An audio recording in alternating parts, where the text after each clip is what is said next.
Hello guys, I hope you are all good and I am here back with another topic that we are going to study today. तो आज का जो हमारा topic है वो है group learning L3 groups of learners and teachers, जो कि ये फॉल करता है under ICT supporting constructivist pedagogy principles and practices. आज हम जानेंगे कि ग्रुप लर्निंग में L3 ग्रुप्स किसको कहा जाता है, लर्नर्स और टीचर्स का। तो सबसे पहले हम इसको समझेंगे कि ICT सपोर्टिंग कंस्ट्रक्टिविस्ट पैडागोजी किसको कहते हैं। तो ICT स्टैंड कर रहा है for information and communication technology, जिसमें और हम बात कर रहे हैं अब आगे कंस्ट्रक्टिविस्ट पैडागोजी का मतलब क्या है।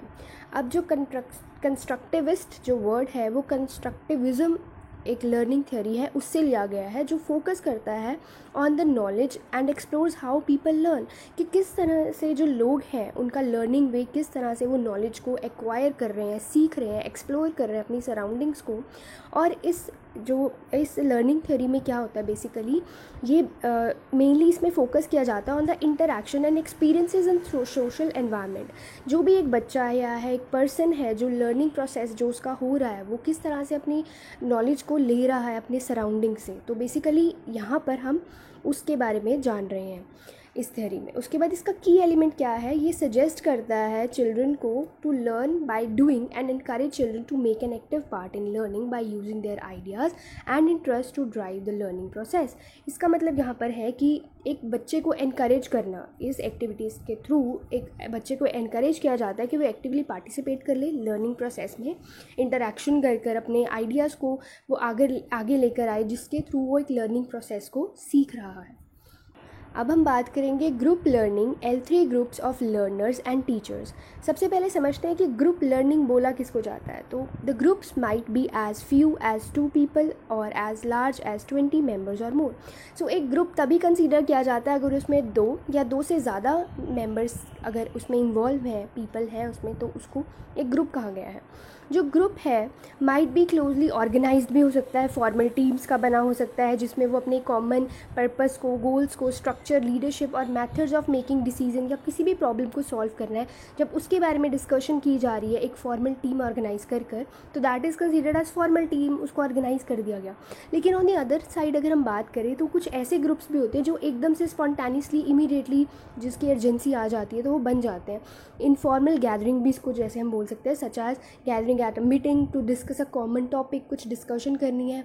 हम देखते हैं कि हम अपनी स्टडीज़ के लिए भी कुछ ऐसी ग्रुपिंग कर लेते हैं फॉर डिस्कसिंग एनी टॉपिक। तो ये फॉर्मल भी हो सकता है और इनफॉर्मल भी हो सकता है। अब समझते हैं what are L3 groups. L3 का मतलब ही यहाँ पर हमको इससे थोड़ा सा हिंट मिल रहा है कि जिसमें कि एक वो गाइडलाइन इन्वॉल्व कर रही है जिसमें एक छोटा सा ग्रुप है, involve small group of teaching within the whole classroom. मतलब क्लासरूम में जब एक टीचिंग प्रोसेस हो रही है जिसमें एक क्लासरूम में टीचर जो है फोकस करती है ऑन ग्रुप्स ऑफ 2 और 3 चिल्ड्रन, जिसमें बच्चे जो हैं कितने 2 से 3 होंगे, बच्चे इन्वॉल्वमेंट होंगे और शॉर्ट पीरियड ऑफ टाइम के लिए उनको टीच किया जा रहा है, तो दैट इज़ L3 ग्रुप्स हो रहा है। और कोलैबोरेटिव लर्निंग एक ऐसा सोशल प्रोसेस है जहाँ पर जो स्टूडेंट है वो लर्न करता है थ्रू इंटरैक्टिव, एक इंटरैक्शन के साथ ही बच्चा सीख रहा है। कोलैबोरेटिव लर्निंग इसको कहा गया है ग्रुप लर्निंग को। और इसमें क्या है, एक बच्चा जो है अपने थॉट्स लेकर आ रहा है, अपने ओपिनियंस सॉल्व कर रहा है, अपने प्रॉब्लम्स को परफॉर्म कर रहा है, इंक्वायरी टुगेदर। कोई भी प्रॉब्लम है अगर वो अपने उसको आगे एक्सप्रेस करके, तो जो भी ग्रुप में और जने होंगे वो अपने आइडियाज़ बताएंगे, उसको किस तरह से सॉल्व करना है वो ऑब्जर्व करेंगे, थिंक करेंगे, लर्न करेंगे एक दूसरे से। और जो है कहीं ना कहीं ये स्टूडेंट की डेवलप कर रहा है एबिलिटीज़ को टू को कंस्ट्रक्ट अंडरस्टैंडिंग, एक अंडरस्टैंडिंग को इनकी इम्प्रूव कर रहा है L3 ग्रुप्स में। अब बात करते हैं how ICT supports constructivist pedagogy in group learning, कि किस तरह से जो ICT है हमारा इंफॉर्मेशन एंड कम्युनिकेशन टेक्नोलॉजी जो है वो किस तरह से इस पैडागोजी को, कंस्ट्रक्टिविस्ट पैडागोजी को ग्रुप लर्निंग में कैसे सपोर्ट कर रहा है। तो हम अगर देखते हैं बहुत सारे ऐसे तरीके हैं डाइवर्स, आजकल के टाइम में इतनी एडवांस टेक्नोलॉजी हो गई है, तो उसमें बहुत सारे टूल्स हैं जिसके थ्रू हम कम्युनिकेट कर सकते हैं, क्रिएट कर सकते हैं, स्टोर डिसमिनेट कर सकते हैं, मैनेज इन्फॉर्मेशन कर सकते हैं। तो बहुत ही वास्ट हमारे पास एक प्लेटफॉर्म बना दिया गया है, आईसीटी ने हमको एक ऐसा प्लेटफॉर्म दे दिया है जिससे हम बहुत ही ईजिली अप्रोचेबल हो गए हैं हर एक चीज़ को। चाहे हम यहाँ पर नॉलेज की बात करें या चाहे हम कम्युनिकेशन की बात करें, सब कुछ बहुत ही ईजिली अवेलेबल हो गया। तो उसी में हमको किस तरह से आईसीटी सपोर्ट कर रहा है ग्रुप लर्निंग में, यूज़ ऑफ लैपटॉप और डेस्कटॉप। आजकल हम देखते हैं कि ये जो लैपटॉप्स और डेस्कटॉप जो है वो कुछ लेस एक्सपेंसिव हो गए हैं और इस तरह से डिज़ाइन किए जा रहे हैं स्कूल्स में भी कि उनको हर एक फ़ीचर जो है इसमें प्रोवाइड किया जाए एट द लोअर कॉस्ट भी कहो, लोअर पावर कंजप्शन हो, जिसमें कॉस्ट ऑपरेटिंग सिस्टम हो, स्पेशल प्रोग्रामिंग और मैश नेटवर्क फंक्शन जो इसमें प्रोवाइड किए जा रहे हैं, सो दैट जो बच्चा है वो अच्छे से सीख सके और जिसमें वो कनेक्टिविटी जो है कर सके और औरों के साथ इंटरेक्शन उसका वाइड हो जाए। तो वो इस तरह से ग्रुप बना रहा है और थ्रू यूजिंग द लैपटॉप और डेस्कटॉप। उसके बाद हम बात करेंगे टैबलेट्स की। टैबलेट्स भी एक अनदर सोर्स है जिसमें एक पर्सनल, इसको टैबलेट जो है एक पर्सनल कंप्यूटर्स है, एक टच स्क्रीन के साथ अवेलेबल होता है जिसमें हम इनपुट कर सकते हैं, कुछ भी हमको डेटा डालना है तो विदाउट एनी कीबोर्ड और माउस की ज़रूरत नहीं है। ये भी काफ़ी इनएक्सपेंसिव लर्निंग सॉफ्टवेयर है, ऐप्स जो हैं वो ईजिली डाउनलोड हो जाते हैं टैबलेट्स में और ये वर्सेटाइल टूल है लर्निंग का। तो नेक्स्ट पॉइंट हमारे पास है इंटरैक्टिव वाइट बोर्ड्स और स्मार्ट बोर्ड्स। अब इसमें आईसीटी ने किस तरह से सपोर्ट किया हमको कि हम देखते हैं जो हमारे ब्लैक बोर्ड्स थे या वाइट बोर्ड्स थे वो कहीं ना कहीं अब रिप्लेस हो गए हैं डिजिटल बोर्ड्स के साथ, स्मार्ट बोर्ड्स के साथ, जिसमें कि जो है इंटरेक्शन जो है वाइट बोर्ड्स पे बहुत ही ईजिली, स्मार्ट बोर्ड्स पे बहुत ईजिली हो गया है। जैसे कि जो भी प्रोजेक्शन हम कर सकते हैं कंप्यूटर इमेजेस का, बहुत ईजिली डिस्प्ले किया जाता है उसको एट लार्जर लेवल पर और मैनिपुलेशन किया जाता है, हम क्लिक और कॉपी कर सकते हैं। सिमिल्टेनियसली जो हैंड रिटन नोट्स है उसको भी उस बोर्ड पे डिस्प्ले किया जा सकता है और सेव किया जा सकता है फॉर लेटर यूज़ के लिए। सो इस तरह के जो इंटरैक्टिव वाइट बोर्ड्स हैं वो एसोशिएट किए गए हैं होल क्लास इंस्ट्रक्शन के लिए rather than student centre activities. तो स्टूडेंट, एक पर्टिकुलर स्टूडेंट या इंडिविजुअल स्टूडेंट के ऊपर फोकस ना करते हुए पूरी एक होल क्लास पे फोकस करते हैं और इंटरेक्शन का जो वे है, जो मोड है वो वाइडर हो जाता है through this kind of boards हम कह सकते हैं। और जो स्टूडेंट है वो इसमें बहुत ज़्यादा एंगेज रहते हैं, generally higher when ICT is available for students throughout the class. और आईसीटी के थ्रू वो बच्चों की इन्वॉल्वमेंट अच्छे से होती है, उनको अच्छे से समझ भी आता है। तो ये बहुत एक अच्छा आईसीटी का सपोर्ट रहा है। Next we have e readers. E readers जो है इलेक्ट्रॉनिक डिवाइसेस को बोला गया है मेनली, जहाँ पर हम देखते हैं कि 100 ऑफ बुक्स जो है वो डिजिटल फॉर्म में अवेलेबल होती हैं आजकल के टाइम में। और ये जो ई रीडर्स का कंसेप्ट है वो इंक्रीजिंगली बहुत ही ज़्यादा वाइडली बढ़ रहा है, यूटिलाइज़ किया जा रहा है इन डिलीवरिंग ऑफ रीडिंग मटेरियल। आजकल हम देखते हैं कुछ जो बुक्स हैं जो हम इजीली ऐसे नहीं खरीद सकते हैं या हम उसको ई रीडर्स की हेल्प के थ्रू हम उसको स्टडी कर रहे हैं, पढ़ रहे हैं। पोर्टेबिलिटी है उसकी, लॉन्ग बैटरी लाइफ जो है वो बहुत ही ज़्यादा बढ़ चुकी है because of e readers. Response to text और ability to define unknown words जो है हम थ्रू इसके बड़ी इजीली हम कर सकते हैं। ई रीडर्स में हम जो भी कोई डिफ़िकल्टी आ रही है हमको सपोज़, तो हम साथ के साथ कुछ ऐसी बुक्स भी हमको आती हैं जो हम रीडिंग करते करते उसकी मीनिंग्स आ रहे हैं उस डिजिटल बुक्स में, ई रीडर्स जो हैं। तो उसके बाद हमारे पास आता है फ्लिप्ड क्लासरूम्स। फ्लिप्ड क्लासरूम एक ऐसा क्लासरूम होता है जहाँ पर टीचर ऐसा एक एनवायरनमेंट क्रिएट करती है जहाँ पे एक टॉपिक को बच्चे को सबसे पहले दिया जाता है ताकि वो उस टॉपिक के ऊपर रिसर्च करे। रिसर्च करने के बाद उस बच्चे को बोला जाता है कि वो उसको डिलीवर करेगा क्लासरूम में, स्टडी करवाएगा। उसके बाद जो टीचर हैं उनकी हेल्प करेंगी कि कहाँ पर वो लैग कर रहे हैं, कहाँ पर कौन सी मिस्टेक है। तो उसको फ्लिप मतलब घुमा दिया गया, उल्टा कर दिया। जो अब टीचर का रोल था वो बच्चा पहले करेगा, उसके बाद उसको टीचर जो है ऑब्ज़र्व कर रही है, उसके बेसिस पे फिर उसको करेक्शन करके टीचर जो है उस कंसेप्ट को क्लियर करेंगी। तो बेसिकली इसमें इंटरेक्शन जो है ज़्यादा बढ़ जाता है। और ये जो फ्लिप्ड क्लासरूम जो है आजकल इन्वॉल्व कर रहे हैं lecture practice at home via computers के थ्रू ही किया जा रहा है। इंस्ट्रक्शन और इंटरैक्टिव लर्निंग एक्टिविटीज़ जो है इसमें इन्वॉल्व की जा रही है और एक्सपैंड हो गया करिकुलम, इसने बढ़ा दिया है। तो इस मेथड के थ्रू जो है जो बच्चा है इन्वेस्टिगेट करता है, रिसर्च करता है, जिसमें कि उसके डाउट्स जो है उसको खुद क्लैरिफाई होता है और वो डाउट्स जो है लेकर आता है टीचर के पास। ओके, तो अब हम बात करेंगे कि ग्रुप लर्निंग को आईसीटी के साथ अगर हम जोड़ रहे हैं एजुकेशन में तो उसके क्या बेनिफिट्स हो सकते हैं। सबसे पहला है students interest in learning grows. Obviously आजकल इतने टेक्नोलॉजी के साथ बच्चों की इन्वॉल्वमेंट हो गई है कि वो उसके बिना सोचते ही नहीं है, कुछ उनको अच्छा ही नहीं लगता पढ़ना। तो इस तरह से जो उनका इंटरेस्ट है अगर आईसीटी के थ्रू पढ़ाया जाएगा एक बच्चे को, थ्रू वेरियस वीडियोस दिखा के, वेबसाइट्स के थ्रू, ग्राफिक्स और गेम्स के थ्रू, ट्रेडिशनल सब्जेक्ट्स जो थे हमारे मोर इंटरेस्टिंग इतने नहीं थे, तो उसको रिप्लेस किया जा रहा है थ्रू आईसीटी के थ्रू किया जा रहा है, जिसमें कि बच्चा जो है अपना इंटरेस्ट शो करेगा। और अगर बच्चा इंटरेस्ट शो करेगा तो इंटरैक्टिविटी भी उसकी ज़्यादा होगी। तो नेक्स्ट इज़ इंटरैक्टिविटी। जो यूज़ ऑफ आईसीटी है इन ग्रुप लर्निंग में वो प्रमोट कर रहा है स्टूडेंट की एक्टिव पार्टिसिपेशन को, उनका attitude towards the study, towards that material और टॉपिक जो है इंक्रीज़ हो जाएगा और वो इन्वॉल्व करेगा उनकी लर्निंग प्रोसेस में और वो इनकरेज होंगे कि इसमें और एक्टिवली पार्टिसिपेट करें।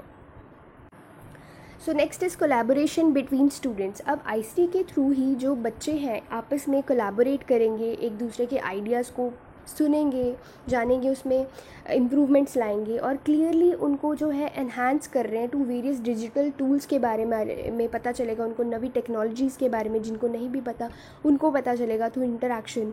और ये बहुत इजी हो जाता है ऐसे बच्चों के लिए कि वो अपने प्रोजेक्ट से जो है वो कॉपरेट के साथ एक दूसरे से बातचीत करके वो बना सकते हैं।